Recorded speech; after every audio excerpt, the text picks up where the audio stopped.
Titanic जहाज डूबने के रहस्यों में से कुछ रहस्य यह हैं। कुछ लोग मानते हैं कि टाइटैनिक जहाज के डूबने के पीछे वास्तव में एक सोने की कंपनी का गुप्त कारण था। इस नजरिए से टाइटैनिक को जल्दी चलाने का आदेश दिया गया था ताकि इसे एक आभूषण बनाने के लिए पहुंचाया जा सके, जिसमें सोने के सामानों को नाव पर लाया जा सकता था। टाइटैनिक को तकनीकी समस्याओं की चेतावनी दी गई थी, जैसे कि बर्फ की चोटियों के बारे में, लेकिन इसे ध्यान में नहीं लिया गया। कुछ अधिकारियों ने जहाज के स्थान की निगरानी की, जिसके परिणाम स्वरूप जलयात्रा क्षेत्र में बर्फ के खतरे को समझा नहीं गया। जहाज के रेडियो संचार को भ्रमित किया गया था, जिससे दिक्कत हो गई कि वहां अन्य जहाज ने भी संकेत भेजे थे। सूखी रस्सी का उपयोग जहाज को रोकने के लिए किया गया था, लेकिन यह विफल रहा।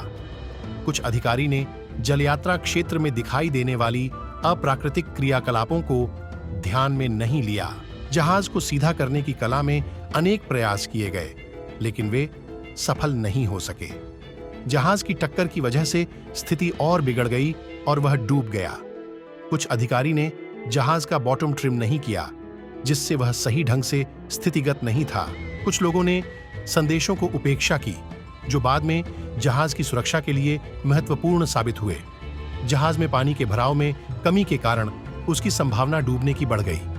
टाइटैनिक के निर्माण में कुछ डिजाइन की कमियों को लेकर उत्पन्न सवाल हैं, जैसे कि स्टील के कुचलने की कमजोरी और अन्य निर्माण समस्याएं। टाइटैनिक की अधिक भराई और अधिक यात्री ले ली गई थी, जो उसकी सुरक्षा को कमजोर करती थी।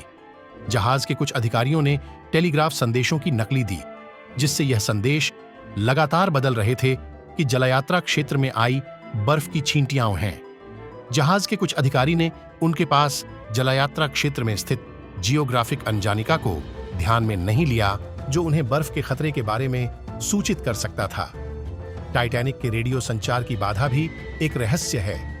अनेक रेडियो संचार संकेत मिले, लेकिन उन्हें गंभीरता से नहीं लिया गया। बर्फीले पानी में नाव के टकराव का असर और इसकी परिस्थितियों पर भी विचार किया जा रहा है। कुछ लोग मानते हैं कि टाइटैनिक जहाज पर असाधारण सुपरस्टिशन का प्रभाव था, जैसे कि उसका जिस्म किसी भयंकर अप्राकृतिक शक्ति को खोजने के लिए विद्वेषी था। टाइटैनिक जहाज को बहरहाल करने की कला भी एक रहस्य है, क्योंकि इसके तत्कालीन प्रयास सफल नहीं हो सके। कुछ लोग मानते हैं कि टाइटैनिक के डूबने में गुप्त डायनामाइट का इस्तेमाल किया गया था, जिसके कारण जहाज डूब गया और हजारों लोग मारे गए। वीडियो कैसी लगी कमेंट करिए और चैनल को सब्सक्राइब जरूर करें। धन्यवाद।